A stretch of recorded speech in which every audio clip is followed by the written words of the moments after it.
50 mil servidores, acima de R$ 4.000. Ainda não está claro esse parcelamento. O que vocês já têm, né, de informação a respeito desse possível parcelamento? Pois é, a angústia é maior ainda pela falta de transparência nas informações. Eu sou um deputado de oposição, mas eu sou daqueles que, se me colocarem os números e eu for convencido que aquela é a medida adequada, bom, tem que dar mão à palmatória e respeitar, porque afinal de contas o governo foi eleito para tomar suas decisões. No entanto, nós não temos uma iniciativa do governo de nos enviar sequer um relatório, uma síntese dos números, ou mesmo um diálogo com o legislativo, algum projeto de iniciativa do executivo, absolutamente nada. Inclusive, eu conversei com deputados colegas meus que são do PMDB, em especial o deputado Alexandre Postal, que é o líder do governo na Assembleia, e ele não diz com convicção que isso vai acontecer. Então eu julgo que é mais temerário jogar a informação e não confirmá-la do que vir a público e dizer, olha, estamos tomando tal e tal atitude por isso, por isso, por isso. Então essa insegurança, essa incerteza não é bom para ninguém, muito menos para o servidor público que tem garantido, inclusive pela Constituição Estadual, que no final do mês, no máximo até o dia 5 do mês subsequente do seu trabalho, ele tem o direito de receber. Só para completar, a informação que a gente teve do deputado é de que se não for nesse mês, seria no próximo. Ou seja, vai acontecer. Eu ouvi até uma pequena entrevista do governador, acho que ele estava numa feira no interior, e eu achei assim uma fala muito displicente. Pode ser, estamos vendo, vou fazer um esforço para não ser. Quer dizer, é um assunto tão sério. Sim. Que eu penso que o governador, nessa situação, ele deveria vir a público e dizer com todos os elementos, dedicar tempo para isso. O governo Sartori tem dito por aí que o governo Tarso Genro, que provocou esse avanço no déficit aqui no Estado, né, e permitiu chegar na situação de, por exemplo, ter que parcelar o pagamento do funcionalismo público. Como o PT tem respondido a essas afirmações? Nós temos respondido da seguinte forma.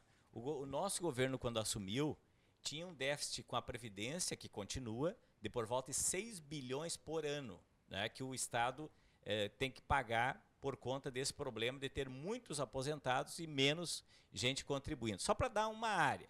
Nós tínhamos problemas também muito sérios, não só de dívidas, mas os servidores que entraram com ações na justiça no tempo do governo Brito, ainda que tinha aumentado na lei e não cumpriu o pagamento. Hoje o servidor tem precatório para receber e tem RPVs. Então, a cada mês, vem filas de cobranças para o governador e o nosso governo tinha que honrar aqueles compromissos. E ele foi atrás de recursos. Tinha um caos também nas áreas sociais, porque vocês lembram que o slogan da ex-governadora Ieda era déficit zero. Então, nas contas, ela até mostrou uma melhora nos números, mas não tinha dinheiro para a saúde, não tinha reajuste para brigadiano, para professor, para servidores da SUSEP, da Polícia Civil, não tinha. Era uma decadência total. Bom, o governador optou de buscar financiamento federal para incrementar o caixa do Estado. Ele, com algo que o Rigoto, que é do PMDB, tinha conseguido aprovar, que aqueles depósitos judiciais, fruto de ações, que fica lá à disposição, mas em tese não poderia usar se não fosse a lei do Rigoto, que autorizou tirar esse dinheiro até 85% do valor. O que foi muito criticado na época. Que foi muito criticado, mas o governo Rigoto, que era do PMDB, também tinha feito isso e a lei não foi do Tarso. E, aliás, o Tarso não aumentou nenhum imposto e conseguiu passar para 12% a área da saúde, reajustou o salário dos professores, dos brigadianos, dos policiais civis, da SUSEP e deu conta de várias infraestruturas importantes no Estado. Na área da saúde, os hospitais filantrópicos, por exemplo, nunca tinham recebido tantos recursos. Bom, ele deu conta da sua gestão de 4 anos.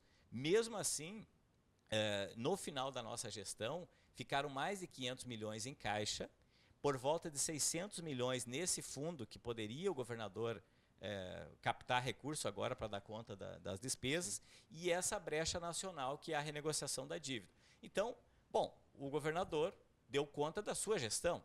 E aí se fosse, vamos dizer assim, um cacuete do então governador Tarso, ficar reclamando só da Ieda, eu diria aqui para vocês, mas ele em nenhum momento, eu acho até que fez um exagero de não falar, e por conta disso até teve prejuízos político-eleitorais, mas ele ia atrás, desenvolvia ações, projetos, que é isso que um governante, a meu ver, depois que ganha a eleição, deve fazer. Esse provável parcelamento dos salários acima de R$4.000 vai atingir também deputados e magistrados? Pois é, o ideal seria, por que não atinge os que ganham mais?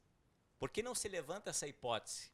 Porque, a rigor, o trabalhador, peguemos o exemplo do professor, do brigadiano, é óbvio que, nesse caso, uma pequena parcela seria atingida, né? Lamentavelmente, o bom seria se todo mundo ganhasse acima de 4.000. Mas sequer se cogitou essa hipótese. Por exemplo, outro dia, os hospitais filantrópicos lotaram a Assembleia, estavam lá legitimamente nos pressionando, olha, nós queremos continuar ganhando os 12%. E eu alertei que, para chegar nos 12%, o Marlon Santos, que não é do meu partido, mas foi relator do orçamento, o que ele fez? Todo mundo quer os 12%? Então o governo aumenta, mas nós vamos tirar do Judiciário, do Ministério Público, Defensoria Pública e dos parlamentares. E tirou o orçamento. E aí fechou os 12%. Por que agora o governador, em diálogo conosco, não pode propor? Bom, se é para... Os orçamentos são individuais? São. A princípio, existe autonomia, né? Cada poder tem o seu percentual. Mas poderia ser um pacto. Poderia ser um pacto, mas é essa falta de ação do governador que eu estou reclamando. Sim. Porque geralmente a corda arrebenta na ponta mais fraca. Porque nada contra, né, os membros do Judiciário, do MP, da Defensoria, mesmo no nosso caso lá como parlamentares, mas são os locais onde tem os rendimentos maiores, os subsídios maiores. Por que nesses espaços, então, se é para ter sacrifício? Mas aí o próprio presidente da Júris, outro dia, a Associação dos Magistrados, ele disse, eu concordo, que buenas parem de reclamar e nos mostrem os números para, inclusive, as instituições talvez serem aliadas em algum... Sensibilizarem com a situação, exatamente, claro. E é isso que falta. Há um risco de paralisação de alguns serviços. Sem dúvida nenhuma. E eu digo mais, hoje os setores já não estão mais funcionando como deveriam. Porque tu imagina o servidor que está recebendo essa informação. Ele já vai para o trabalho desestimulado. E como nas secretarias, os informes que nós temos, também não tem chefias dando ordens para o pessoal trabalhar, o Estado hoje literalmente está parado. Se tu pegar todas as secretarias que precisam desenvolver ações importantes, e agora há pouco começou aulas, não tem professores. Então, nós estamos prestes a viver uma situação muito caótica aqui no Estado, aumentar as paralisações. A Brigada já anunciou que, se tiver parcelamento, também vão parcelar o trabalho. Os professores, a gente sabe que não vão deixar... São mais de 150 mil professores no Estado, né, recebendo remunerações públicas, sem contar por volta de 50 mil ativos e inativos da Brigada Militar e todos os demais setores. Então, são milhares de pessoas, e se tu vai considerar que aquela lógica que o cara tem dívida lá no supermercado, no banco, na loja, isso desencadeia um caos para milhões de pessoas no Estado. Lembrar que nós convidamos a base do governo Sartori para estar presente nesse debate e ninguém pôde, né, nos atender, infelizmente. Hoje.